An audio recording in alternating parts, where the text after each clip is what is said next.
Hello everyone, welcome to the exam time. तो भाइयों, day to में एफएमएम के डे टू में आपका स्वागत है। शाम के 4 बज रहे हैं और आपकी कंसिस्टेंसी मुझे दिख रही है। आप लोग जिस तरह से रेगुलर कमेंट कर रहे हो, वीडियोस में देख रहे हो, लाइक कर रहे हो, तो ऐसे ही कंसिस्टेंट अपना बनाए रखना। 25 दिनों की बात है, 2 दिन बीतने को आए, 23 दिन और बाकी है। तो हर एक चीज को बहुत ही अच्छे तरीके से करना।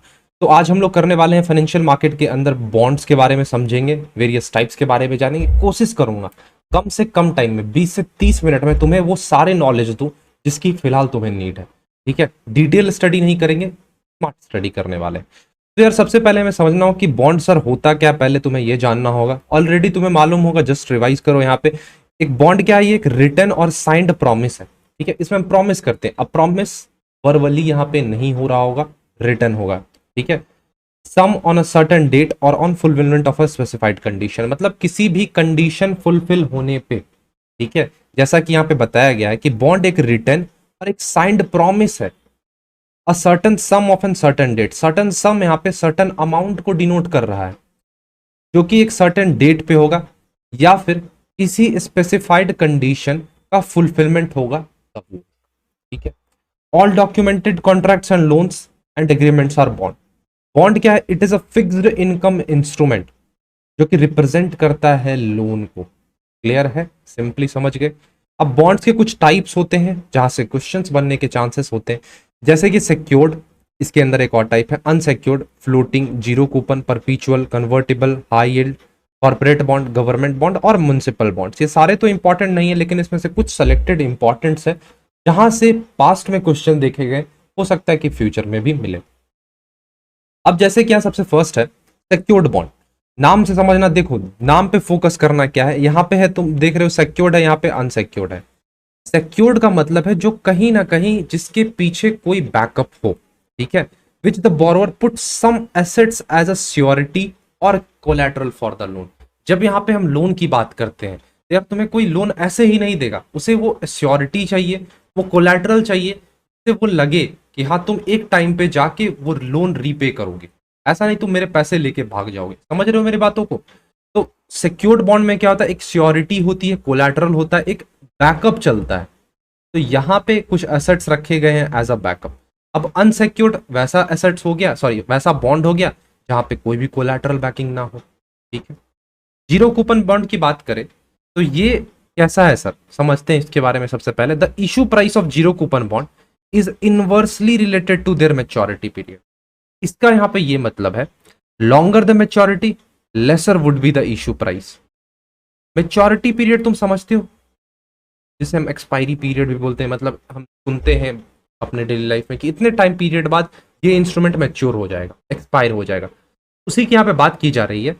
जितना लंबा मैच्योरिटी उतना ही कम उसका इशू प्राइस होगा।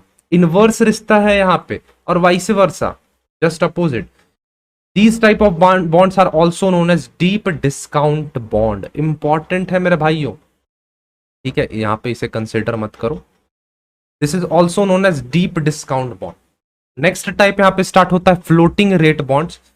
These are the bonds in which interest rate depends on the interest rate prevailing in the market. इस पे जो इंटरेस्ट लग रहा होगा इन सारे बॉन्ड्स पे, ये किस पे डिपेंड करेगा कि यार जो मार्केट में फिलहाल में इंटरेस्ट रेट बॉन्ड्स चल रहे हैं उस पे ये डिपेंड करता है। ठीक है, the interest rate paid to the bond holder at a regular interval, मतलब वही समझते हैं। इंटरेस्ट तुम जानते हो एक चार्ज होता है जो कि हमें टाइम टू टाइम रीपे करना होता है। रीपे नहीं कहेंगे, रीपे तो हम लोन करते हैं, हमें इंटरेस्ट पे करना होता है एज अ चार्ज। फिर नेक्स्ट आता है परपीचुअल बॉन्ड और कन्वर्टिबल बॉन्ड।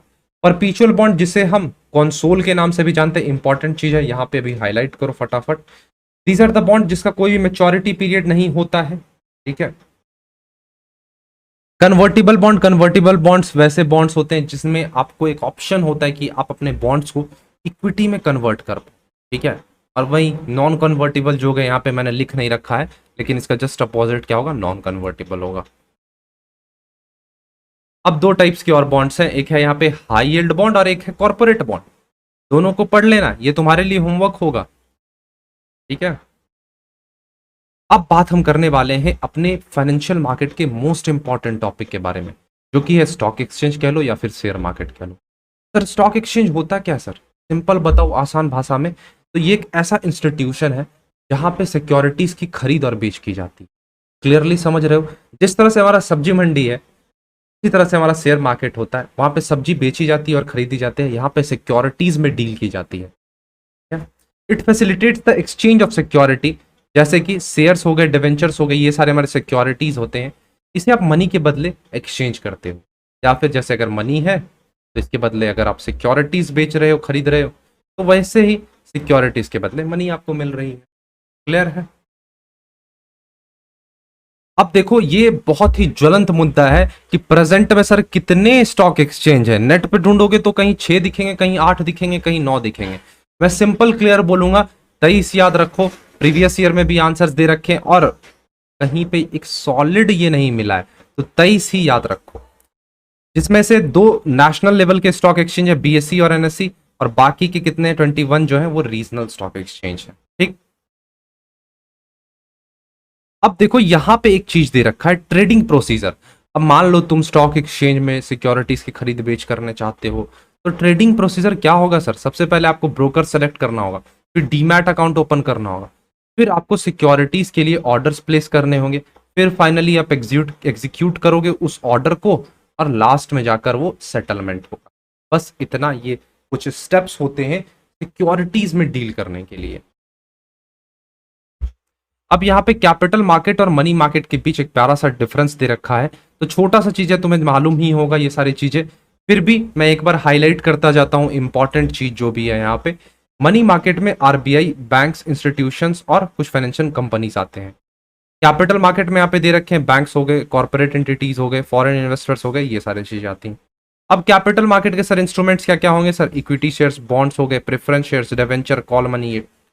मनी मार्केट में मालूम है treasury bill, trade bill, commercial paper, commercial bill, ये सारी चीजें आती हैं। तो इसके बारे में थोड़ा बहुत और दिया हुआ है, एक बार देख लेना इस। अब यहाँ पे आ गया डिपॉजिटरी सर्विस और डीमैट अकाउंट। क्या होता है सर यहाँ पे? सिंपली समझो, यहाँ पे जैसे कि बताया गया है, जब हम अपने शेयर्स को, ठीक है, तुम्हें मालूम होगा कि जो हमारे फिजिकल फॉर्म्स में शेयर होते हैं, मतलब डॉक्यूमेंट के फॉर्म में शेयर्स होते हैं, हार्ड कॉपी जो होते हैं, उन्हें कहीं ना कहीं ट्रेड करने में हमें कठिनाइयां होती, ट्रांसफर करने में कठिनाइयां होती हैं। तो उसी चीज को यहाँ पे इलेक्ट्रॉनिकली, ठीक है, इलेक्ट्रॉनिकली यहाँ पे बात की जा रही है। जैसे कि SEBI has develop a new system in which trading is made compulsory in electronic form. SEBI ने एक सिस्टम डेवलप किया जहां पे जो भी ट्रेडिंग हो रहा होगा वो इलेक्ट्रॉनिक फॉर्म में हो रहा होगा। अब ये चीज किसके मदद से हो रहा होगा सर? डिपॉजिटरी सर्विस की मदद से हो रहा होगा। इसमें डीमैट अकाउंट की नीड होगी हमें, ठीक है, उसी की यहाँ पे बात की जा रही है।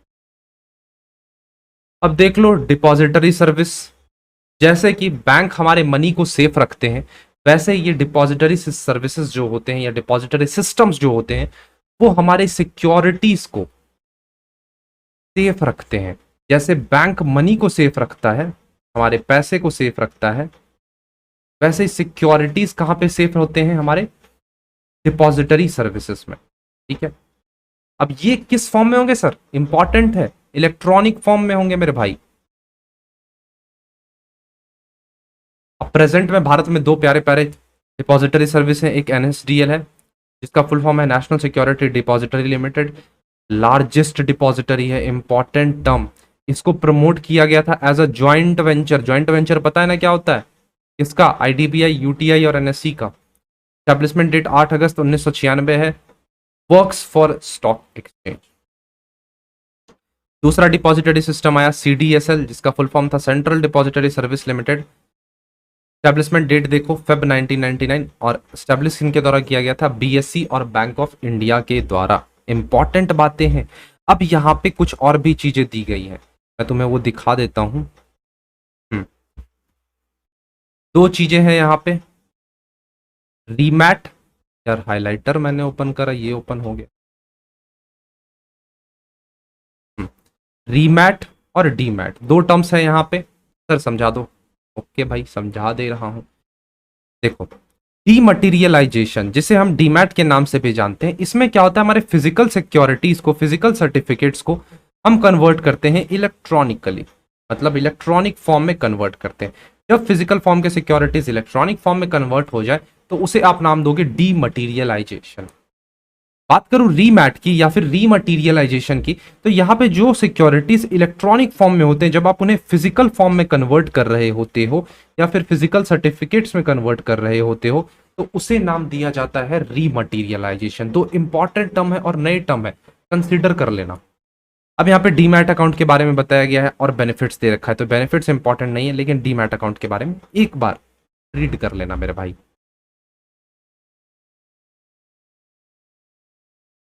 अब कुछ मेजर स्टॉक एक्सचेंज है हमारे भारत में, वैसे स्टॉक एक्सचेंज तो बहुत है, लेकिन कुछ मेजर स्टॉक एक्सचेंज को यहाँ पे हम कंसिडर करने वाले हैं, उसके बारे में बता देता हूं, फिर चैप्टर को हम इंड की तरफ लेकर चलेंगे। तो सबसे फर्स्ट यहाँ पे ओटीसीआई। ओटीसीआई का फुल फॉर्म है over the counter exchange of India. ये इनकॉर्पोरेट हुआ था अक्टूबर 1990 को under the section 25 of the company act 1956 मेरे भाई। इसके बाद स्टार्ट हुआ था after the role model of NASDAQ और JASDAQ। एक छोटा सा काम तुम्हें देना चाहता हूं, इन दो इंस्टीट्यूशन के बारे में कमेंट सेक्शन में प्रॉपर तरीके से बताओ, ठीक है? पॉइंट्स लिखो NASDAQ, उसके नीचे पॉइंट्स तो बताओ क्या है सर, ये एस्टेब्लिशमेंट कब हुआ था, कहां पे है ये पर्टिकुलर इंस्टीट्यूशन। मेरी बात मानते हो ना, तो एक बात मान के देख, किसी और की हेल्प हो जाएगी इससे। हेडक्वार्टर इसका कहां पे है? मुंबई में है। It was setup to provide small and medium companies and access to the capital market for raising finance. इसे स्टॉक एक्सचेंज रिकॉग्नाइज किया गया था under the section 4 of the securities regulation act 1956। किनके द्वारा? भारत सरकार के द्वारा, government of India. Paid up capital sir बताइए कमेंट में। एनएससी भाई साहब आ गए यहाँ पे। एनएससी को स्टैब्लिश किया गया था in the year 1992, working start हुआ 1994। 1700 से ज्यादा कंपनियां लिस्टेड हैं इसके अंदर, कंपनीज लिस्टेड है। First exchange of India to provide the latest fully automated screen based electronic trading system. 12वां लार्जेस्ट स्टॉक एक्सचेंज है पूरे वर्ल्ड में एनएससी, याद रख लेना। इसके कुछ इंडाइसेस हैं, देख लो, पूछे जा सकते हैं। Nifty pre open, CNX Nifty, CNX Nifty junior, CNX 100, 200 और 500 और सीएनएक्स मिड कैप। ठीक है मेरे भाई। अब यहाँ पे बात करते हैं सीएनएक्स निफ्टी की, तो इसका बेस ईयर 1995 है। इसमें 50 कंपनियां को, मैं बार बार कंपनियां क्यों बोल रहा हूँ, सॉरी इग्नोर करना, कंपनीज को, 50 कंपनीज को यहाँ पे हम एज अ बेस लेते हैं और दो वर्ड से मिलकर बना है नेशनल प्लस निफ्टी से। ठीक है, क्लियर है। बात करूं बीएससी की, तो Bombay stock exchange of India establish किया गया था इन द ईयर 1875। पूरे वर्ल्ड का 10वां मतलब 10th लार्जेस्ट स्टॉक एक्सचेंज है, और कहीं ना कहीं ओल्डेस्ट स्टॉक एक्सचेंज है पूरे साउथ एशिया का, और भारत का सबसे फास्टेस्ट स्टॉक एक्सचेंज है। 5500 से भी ज्यादा कंपनीज इसके अंदर लिस्टेड है। इंडाइसेस की अगर मैं बात करूं, तो इसमें सेंसेक्स है, मिड कैप है, स्मॉल कैप है। बात करूं सेंसेक्स की, तो सेंसेक्स का बेस ईयर है 1978 से लेकर 1979। 30 कंपनीज इसके अंदर लिस्टेड है। दो वर्ड से मिलकर बना है, sensitive plus index is equals to Sensex. Clear है। अब एक इंपॉर्टेंट टॉपिक यहां पर निकल कर आता है, operators in the stock exchange. Important है लेकिन हम पढ़ेंगे अच्छे से। ब्रोकर्स और कमीशन एंड एजेंट, ये मेंबर हैं स्टॉक एक्सचेंज के, जो कि सिक्योरिटीज की खरीद बेच करते हैं। किसके बिहाफ पे? इंपॉर्टेंट है, हाईलाइट यहां पे मैं कर दे रहा हूं, तुम भी हाईलाइट कर लेना। On the behalf of outsider. अब तुम ये सोच कर देखो, आउटसाइडर के बिहाफ पे काम कर रहे हैं, तो मुफ्त में तो करेंगे नहीं, आउटसाइडर के बिहाफ पे ये काम कर रहे हैं, तो ये इसके बदले अपने ब्रोकरेज चार्ज करेंगे। अब ये टर्म निकल कर आता है, सर ब्रोकरेज क्या है? ब्रोकरेज जस्ट कमीशन की तरह है। अब यार ये सर्विस दे रहे हैं, तो ये फ्री में तो देंगे नहीं, कुछ ना कुछ कमीशन चार्ज तो करेंगे ही। तो ये बात यहां पर निकल कर आती है। बात करो सब ब्रोकर की, तो सब ब्रोकर को हम रिमाइजर्स के नाम से भी जानते हैं। ठीक है, और ये एजेंट है ना कि मेंबर है स्टॉक ब्रोकर का। इसे हम कमीशन मैन भी बोलते हैं, और इसका जो कमीशन होगा वो 40% से ज्यादा एक्सीड नहीं करना चाहिए। क्लियर है। बात करूं जॉबर की, तो जॉबर मेंबर है स्टॉक एक्सचेंज का, जो कि सिक्योरिटीज की खरीद बेच करता है खुद के बिहाफ पे। देख लेना, खुद के बिहाफ पे। इसे हम तारावानी वालास भी बोलते हैं। कहां पे सर? Mumbai stock exchange. लो, इसके बारे में और भी कुछ डिटेल्स आ गए। तारावानी वाला can act both as a broker as well as jobber, दोनों की तरह ये काम कर सकता है। इसके बारे में तुम कुछ और भी डिटेल्स पढ़ लेना, ये सारी चीजें। बात करूं कुछ स्पेक्यूलेटर्स के बारे में, तो स्पेक्यूलेटर्स में सबसे पहले यहाँ पे हमारे बुल भैया प्लीज करेंगे। डायरेक्ट पॉइंट यहाँ पे मैंने लिखा है, वैसे स्पेक्यूलेटर्स जो कि एंटिसिपेट करते हैं कि सिक्योरिटीज के प्राइस में बढ़ोतरी आएगी। ये रहा सर ग्राफ हमारा, प्राइस बढ़ेगा। ये हमारे कौन एंटिसिपेट करते हैं, बताइए जरा, कौन एंटिसिपेट करेंगे? हो जाओ भाई, बहुत परेशान, चलो नहीं हो रहा, जाने दो। तो ये जो है हमारे बुल्स भाई साहब, ये एंटिसिपेट करते हैं कि सिक्योरिटीज के प्राइस अप जाएंगे, ऊपर होंगे। ठीक है, अब यहाँ पे एक इंपॉर्टेंट चीज निकल कर आती है, अगर प्राइस गिरता है, प्राइस गिरता है, ठीक है, तो उस सिचुएशन में इन बुल भैया को हो जाएगा नुकसान, सॉरी लॉस। ठीक है, अब उस लॉस को कैरी फॉरवर्ड करने के लिए इन्हें एक चार्ज पे करना होगा, जिस चार्ज को नाम दिया गया कॉन्टेंगो चार्जेस। इंपॉर्टेंट टर्म, नए टर्म देख लीजिएगा। Buy securities with the sell them in future at higher prices. अब ये जो बुल सब होते हैं, जो भी बुल्स होते हैं, स्पेक्युलेटर्स जो होते हैं, ये सिक्योरिटी, अगर सॉरी तुम्हें आवाज कम आ रही होगी तो सॉरी इसके लिए, मैं पीछे चला गया था, रिलैक्स हो गया था, सॉरी इसके लिए। अगर देखो, ये सिक्योरिटीज खरीदते ही हैं इस पर्पस से, क्योंकि ये चाहते हैं कि जैसे ही प्राइस अप होगा इसे हम बेच देंगे हायर प्राइस पे। इन्हें हम तेजी वाला नाम से भी जानते हैं। अब आ गए हमारे बियर भाई साहब, जो कि एंटिसिपेट करते हैं कि जो सिक्योरिटीज की प्राइसेस होंगी वो घटेंगी। ठीक है, जस्ट अपोजिट है किनके, बुल के। इन्हें हम मंडी वाला नाम से, मंदी वाला बोलो, मंडी वाला बोलो, मंदी वाला होता है प्रोनाउंसिएशन। ठीक, अब आ गया स्टैग। स्टैग का क्या मकसद होता है कि जो शेयर से फटाफट बेच दे। नेचर अगर बात करूं, नेचर की पूछा जा सकता है तो बुलिश नेचर है इसका। Stag applies for securities of new company. अब एक इंपॉर्टेंट चीज निकल कर आ रही है, ये जो स्टैग है ये जनरली कौन से कंपनी के लिए अप्लाई करता है, जो मार्केट में नए हो। क्यों नए हो सर? उनके सिक्योरिटीज जो होंगे वो ऑलरेडी लोअर प्राइस पे होंगे, तो जल्दी से फटाफट उनके सिक्योरिटीज को ये परचेज करेंगे और फ्यूचर में फटाफट हायर प्राइस पे बेच डालेंगे कि यार ये नई कंपनी आई है मार्केट में अभी। ठीक है, देख लो दिया हुआ है कि ये उम्मीद करते हैं कि जो प्राइसेस होंगे वो इमीडिएटली राइज करेंगे। बात करूं लेम डक की, तो lame duck price fall anticipate करते हैं। ये वैसा कंडीशन है जहां पे बियर अपने कमिटमेंट्स को मीट नहीं कर पाता है, ये इंपॉर्टेंट चीज यहां पे निकल कर आती है। देखो लाइट फ्लक्चुएशन हुई, मैं एक बार सही कर दे रहा हूं वैसे, चलो ठीक है, ठीक ही दिख रहा हूं, मैं चेक कर लेता हूं एक बार, चलो काम चल जाएगा। Securities and exchange board of India, SEBI. SEBI को स्टैब्लिश किया गया था इन द ईयर 12 अप्रैल 1988। यहां पे बात करूं इधर क्या स्टैट्यूटरी स्टेटस की, तो इसे कब मिला था, 12 अप्रैल 1992।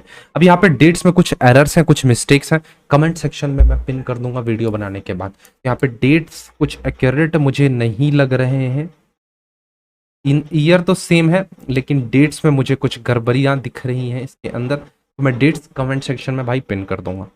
एक्ट क्या है सर, सेबी एक्ट 1992। अब देखो सेबी का उद्देश्य क्या होता है, सेबी लाया ही क्यों गया था, सेबी को स्टैब्लिश ही क्यों किया था, to regulate the stock exchange and the securities market to promote their orderly function. जो स्टॉक एक्सचेंज थे, सिक्योरिटीज मार्केट थे, उनका एक ऑर्डरली ग्रोथ हो, हेल्दी ग्रोथ हो, उनके लिए सेबी को लाया गया था। ठीक है, जो भी इन्वेस्टर्स होते हैं उन्हें प्रोटेक्ट करना, उनके राइट्स को प्रोटेक्ट करना, उनके इंटरेस्ट्स को प्रोटेक्ट करना। साथ ही साथ तुम्हें मालूम होगा सिक्योरिटीज एक्सचेंज पे वेरियस ट्रेड मैल प्रैक्टिसेस होते हैं, जैसे कि इंटरनल ट्रेडिंग हो गए, प्राइस रिगिंग हो गए। कमेंट करो what is price rigging. To regulate and develop a code of conduct and fair practices by intermediaries like broker, merchant bankers etc. तो जो वहां पे ब्रोकर्स हुआ करते थे उनके लिए कोड ऑफ कंडक्ट तैयार करना पावर आ गई। तो बात कर रहे थे यहाँ पे सेबी के फंक्शन के बारे में, मैंने तुमसे यहाँ पे दो टर्म पूछा है, प्राइस रिगिंग, प्राइस रिगिंग के बारे में कमेंट सेक्शन में बताओ, और इंटरनल ट्रेडिंग के बारे में कमेंट सेक्शन में बताओ। अब सेबी के तीन फंक्शंस थे यार, एक था प्रोटेक्टिव, एक था डेवलपमेंट और एक था रेगुलेटरी फंक्शन, सॉरी जिसे हम रेगुलेशन फंक्शन भी बोलते हैं। तो प्रोटेक्टिव फंक्शन में क्या देखा गया, जो भी फ्रॉडेंट्स हो रहे हैं, अनफेयर ट्रेड प्रैक्टिसेस हो रहे हैं, जैसे कि प्राइस रिगिंग, मिसलीड स्टेटमेंट, इन सबको खत्म करना, इनसाइडर ट्रेडिंग को खत्म करना। मैं नहीं बता रहा हूं इनसाइडर ट्रेडिंग, तुम बता रहे हो कमेंट सेक्शन में। बात करूं डेवलपमेंट फंक्शन की, तो यहां पे ध्यान दिया गया था इन्वेस्टर्स के एजुकेशन पे। ठीक है, उन्हें किन्हें ट्रेनिंग देना है सर? हमें इंटरमीडियरीज को ट्रेनिंग देना है, सिक्योरिटीज मार्केट में जो भी इंटरमीडियरीज हैं। और फाइनली बात करूं मैं अगर रेगुलेशन फंक्शन की, तो यहाँ पे ब्रोकर्स और सब ब्रोकर्स के रजिस्ट्रेशन के बारे में बात की गई, म्यूचुअल फंड से रिलेटेड बातें की गई यहाँ पे। तो ये सारी चीजें सेबी से रिलेटेड तुम्हें जानना जरूरी है। अब बात कर लेता हूं कुछ क्रेडिट रेटिंग एजेंसी के बारे में। क्रेडिट रेटिंग जनरली होता क्या है? क्रेडिट रेटिंग का अगर सिंपल मतलब बताओ, अगर किसी कंपनी ने उधारी ले रखा है, ठीक है, अगर किसी कंपनी ने उधारी ले रखा है, मान लो 10 करोड़ का उधारी ले रखा है, तो क्या ये कंपनी अब टाइम पे लोन रीपे कर पा रही है या नहीं कर पा रही है? अगर जिस कंपनी से इसने लिया या जिस इंस्टीट्यूशन से इसने लिया, उसे अगर इसने टाइम पे कर दिया, तब तुम मानकर चलो क्रेडिट स्कोर अच्छा होगा। अब तुम्हारे दिमाग में क्वेश्चन आ रहा होगा कि ये सर जो क्रेडिट स्कोर होगा, क्रेडिट रेट्स होंगे, रेटिंग्स होंगे, ये कौन डिफाइन कर रहा होगा? तो यार इसके लिए एक अलग से एजेंसी है, अलग से बॉडी डिफाइन की गई है, वो क्रेडिट रेट करती है उन सारे कंपनीज को जो कि लोन लेते हैं, बड़े बड़े कंपनीज की यहाँ पे बात की जा रही है। तो क्रेडिट रेटिंग क्या एक ओपिनियन है for a particular credit rating agency regarding the ability and willingness of an entity to fulfil its financial obligations. Financial obligations की यहाँ पे जब बात आती है, तो मतलब उसके कॉम्पिटिटिवनेस की बात की जा रही है कि आपने अगर लोन ले रखा है तो आप क्या पे कर पा रहे हो टाइम पे या नहीं कर पा रहे हो। तो यार उसी के बारे में यहाँ पे चर्चा की गई। अब बारी आती है सर क्रेडिट रेटिंग एजेंसीज होते क्या है सर? यार बता दिया तो मैं दोबारा से रिपीट नहीं करूंगा। क्रेडिट रेटिंग एजेंसी सिंपली एक कंपनी है जो कि रेट करेंगे इनको, डेटर्स को। क्लियर? इसके कुछ की फंक्शंस दिए गए, इंपॉर्टेंट तो नहीं है इसीलिए मैं स्किप कर रहा हूं। अब यहाँ पे एक इंपॉर्टेंट चीज निकल कर आता है, कुछ क्रेडिट रेटिंग एजेंसीज हमारे भारत में हैं, जैसे कि क्रिसिल हो गए, CRISIL। इसका फुल फॉर्म क्या है? Credit rating information service of India limited. पहला क्रेडिट रेटिंग एजेंसी है जिसे सेटअप किया गया था इन द ईयर 1987। इस एजेंसी ने अपना ऑपरेशन कब स्टार्ट किया था? 1988। तो इससे रिलेटेड जो भी पॉइंट्स हैं वो तुम्हें पढ़ने हैं। क्या करोगे अभी से? 4 घंटे करोगे क्या? रात में मिलूंगा 9 बजे तुमसे, कुछ पढ़ लो, खुद से सेल्फ स्टडी मार लेना। बात करूं केयर की, CARE, इसका फुल फॉर्म है credit analysis and research limited. ये भी एक क्रेडिट रेटिंग एजेंसी है, मतलब ये उन सारी कंपनीज को यहाँ पे ये रेट कर रहे होते हैं। ठीक है, स्टैब्लिश किया गया था इन द ईयर 1993। अब इसे प्रमोट किया गया था IDBI के द्वारा, UTI के द्वारा, कैनरा बैंक के द्वारा। ठीक, नेक्स्ट आया यहाँ पे ICRA। ICRA का नाम ओरिजिनली क्या है? Investment information and credit rating agency. ICRA को रीनेम किया गया, ठीक है, यहाँ पे बात की गई, एक बार तुम इसे पढ़ोगे। सेटअप किया गया था 1991 में। अब मैं तुम्हारे साथ एक टॉपिक डिस्कस कर ले रहा हूं, एडिशनल टॉपिक है जो कि है म्यूचुअल फंड। स्टूडेंट अक्सर बोलते हैं सर म्यूचुअल फंड के बारे में कुछ बता दिया करो। तो म्यूचुअल फंड कुछ भी नहीं है यार, सिंपली बताओ तो ये एक पुल है। पुल्स कार्टेल पढ़ रखा है ना तुमने बिजनेस ऑर्गेनाइजेशन में? मैंने वीडियो भी डाला है, डिटेल वीडियो, रिवीजन में भी करवाऊंगा वैसे, लेकिन वहां डाल दिया। ठीक है, तो ये क्या है? ये एक पुल है, किन का? यहाँ पे मनी ऑब्टेन किए जाते हैं थ्रू इन्वेस्टर्स। इन्वेस्टर से यहाँ पे आप पैसे इकट्ठे करते हो, इन्वेस्ट करते हैं वो, फिर फाइनली ये डिफरेंट डिफरेंट सिक्योरिटीज में लगाए जाते हैं। ठीक है, अब ये सिक्योरिटीज तुम समझ सकते हो, बॉन्ड्स हो गए, शेयर्स हो गए, डिवेंचर्स हो गए, ये सारे वेरियस सिक्योरिटीज होते हैं, उनमें ये चीजें लगाई जाती हैं। अब म्यूचुअल फंड से रिलेटेड कुछ तो है नहीं, लेकिन इसमें 3 प्राइमरी स्ट्रक्चर्स होते हैं। 3 प्राइमरी स्ट्रक्चर्स होते हैं, उसके बारे में मैं यहाँ पे बता देता हूँ, फिर खत्म करेंगे आज के इस शानदार से session. Open end fund, open end fund, close end fund, close end fund, और फाइनली एक और होता है unit investment fund. Unit investment fund, unit investment fund. Total ये 3 टाइप्स के इसके स्ट्रक्चर्स होते हैं। स्ट्रक्चर्स की मैं बात कर रहा हूं तुमसे यहाँ पे, और कुछ भी इसमें एडिशनल चीजें नहीं पढ़नी है हमें। तो फाइनेंशियल मार्केट को मैंने टोटली डीप में करा। फाइनेंशियल मार्केट हो गया, बिजनेस एनवायरनमेंट हो गया, जो मैं अपने पेड कोर्स में स्टूडेंट को पढ़ाता हूं वो मैंने रिवीजन सीरीज में जस्ट 2 दिन में तुम्हें वो कवर करके दिया। मैं चाहता तो फर्स्ट डे में ही 2 पार्ट देके तुम्हें निपटा देता, लेकिन वो एक सीक्वेंस नहीं हो पाता तुम्हारे स्टडीज का। तो यार फाइनेंशियल मार्केट यहीं एंड हुआ, और रात शाम मिलेंगे, शाम नहीं रात बोलूंगा, रात के 9 बजे फिर से मिलेंगे मनी एंड बैंकिंग के साथ। मनी एंड बैंकिंग को डे 3 तक हम ले जा रहे होंगे। एक इंपॉर्टेंट बात पूछ, मॉक चाहिए इससे रिलेटेड? टेस्ट देना है, सिंसियर हो 25 डेज को लेकर? इंस्टाग्राम का आईडी, इंस्टाग्राम आईडी, हाँ यूजर आईडी डिस्क्रिप्शन में है, आ जाओ इंस्टा पे, वहां पे मैं लिंक दे दूंगा। बिजनेस इन्वॉल्वमेंट का भी मिल जाएगा आज रात तक तुम्हें, क्योंकि आज सुबह ही बिजनेस इन्वॉल्वमेंट मैंने तुम्हारे साथ निपटाया है, तो बिजनेस इन्वॉल्वमेंट का मॉक तुम्हें रात तक मिल जाएगा और एफएमएम का कल सुबह तक तुम्हें मिल जाएगा। दोनों का आराम से मस्त होकर टेस्ट दे देना। वादा किया है मैंने, प्रैक्टिस करवाऊंगा, मैं दूंगा। मैं लाइव सेशंस में रट्टू तोते की तरह के रटता नहीं हूं यार, मैं तुम्हें प्रैक्टिस दे रहा हूं। एग्जाम तुम्हें देना है वहां जाकर, ना कि मैं वहां पे तुम्हारे लाइव आके बिठाऊंगा। क्या होगा भाई, 150 क्वेश्चन रहेंगे, 1 का ए होगा, 2 का बी होगा, 3 का सी होगा, वैथे मैथे तो मैं नहीं करने वाला। मैं तुम्हें दे दूंगा टेस्ट, जाके प्रैक्टिस कर लेना चैप्टर एंड होने के बाद। छोटे छोटे प्यारे प्यारे टेस्ट होंगे, जाके टेस्ट कर। फिर मिलते हैं रात के 9 बजे फिर से, तब तक के लिए पढ़ते रहो। Bye bye, take care.